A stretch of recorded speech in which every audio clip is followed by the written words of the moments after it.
नमस्कार, मी Gauri Suryavanshi. S Marathi news मध्ये आपलं स्वागत. वळूयाच्या बातमीपत्राकडे.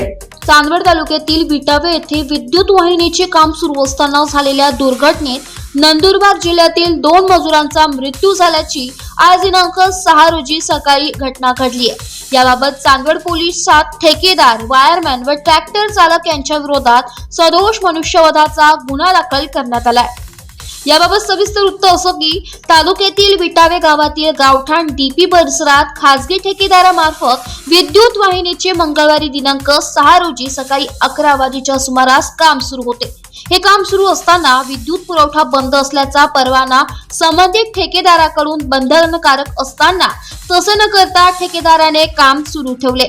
यावेळी विद्युत वाहिनीचा खांब उभा करीत असताना शेजारून गेलेल्या 11 केव्हीच्या मुख्य वाहिनीला स्पर्श झाल्याने खांबात विद्युत प्रवाह उतरल्याने खांब उभा करीत असलेले केवल सिंग उर्फ केवल्या सोत्या पाडवी, वय वर्ष 27, राहणार देवमोगरा नगर, तालुका अक्कलकुवा, जिल्हा नंदुरबार व सुनील खुमा वळवी, वय वर्ष 22, राहणार आशिष नगर, तालुका शहादा, जिल्हा नंदुरबार या 2 मजुरांचा जागीच मृत्यू झाला.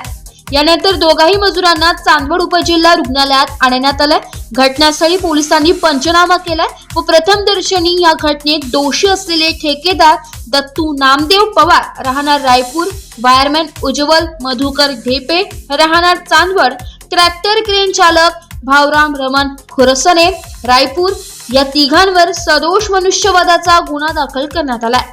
विटावे येथील घटनेबाबत महावितरणाचे विद्युत निरीक्षक बी.के. उगले व उपअभियंता उमेश पाटील यांनी घटनास्थळी भेट देत पाहणी केली आहे. यावेळी उपलब्ध असलेल्या परिस्थितीजन्य पुराव्याचा विचार करत विद्युत पुरवठा बंद न करता निष्काळजीपणे वीज नियमांचे उल्लंघन केल्याचं काम केले असल्याची प्राथमिक माहिती विद्युत निरीक्षक उगले यांनी दिली आहे. याबाबतचा अहवाल वीज वितरण कंपनीच्या वरिष्ठांकडे सुपूर्द करण्यात आल्याचं सांगितलं.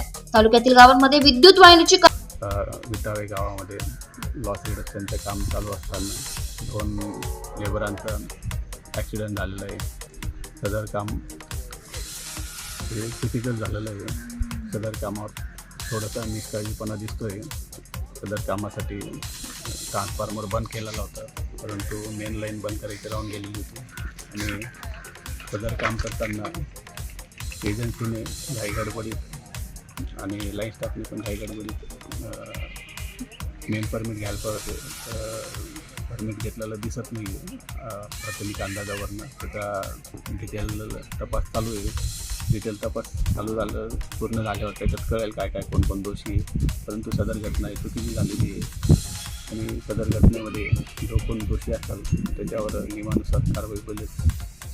अशाच ताज्या घडामोडी जाणून घेण्यासाठी आमच्या एस मराठी न्यूजला लाईक करा, शेअर करा, सबस्क्राईब करा आणि पाहत रहा एस मराठी न्यूज.